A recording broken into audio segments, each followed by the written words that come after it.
بسم الله والحمد لله والصلاة والسلام على سيدنا رسول الله. السلام عليكم ورحمة الله وبركاته أبنائي وبناتي تلاميذ وتلميذات الصف الخامس، مع درس السير والشخصيات في الوحدة الثالثة، وهو سيدنا بلال ابن رباح رضي الله تعالى عنه. كان بلال بن رباح رضي الله عنه عبدا حبشيا أسمر اللون، طويل القامة، نحيف الجسم، وكان مالكه أحد أغنياء مكة واسمه أمية بن خلف.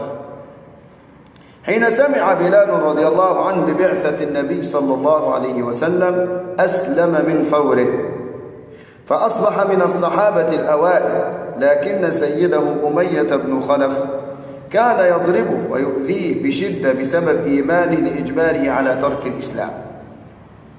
ظل بلال رضي الله عنه صابرا شجاعا، ولم يتراجع عن إيمانه أبدا، وكان يردد دائما أحد أحد، مؤكدا أن الله واحد لا شريك له.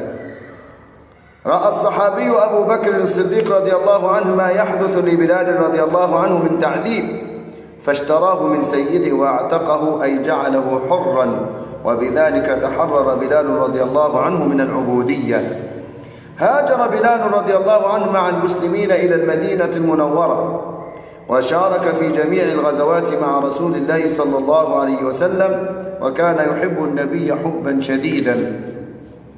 وعندما شرع الأذان للصلاة اختار النبي صلى الله عليه وسلم بلالا رضي الله عنه لحلاوة صوته، فكان أول من رفع صوته بالأذان.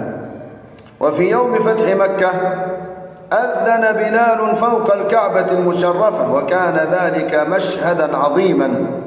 بعد وفاة النبي صلى الله عليه وسلم حزن بلال رضي الله عنه حزنا شديدا، وقرر ألا يؤذن مرة أخرى.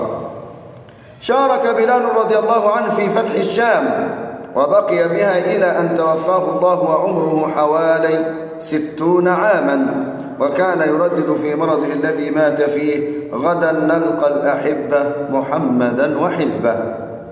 لقد كان رضي الله عنه صحابيا عظيما ومثالا رائعا على الصبر والثبات على الإيمان رغم المحن، وقد بشره الرسول صلى الله عليه وسلم بالجنة. هذا ما جاء في سيرة سيدنا بلال بن رباح. أسأل الله التوفيق والسداد لأبنائي وبناتي تلاميذ وتلميذات الصف الخامس، وإلى لقاء آخر إن شاء الله، والسلام عليكم ورحمة الله.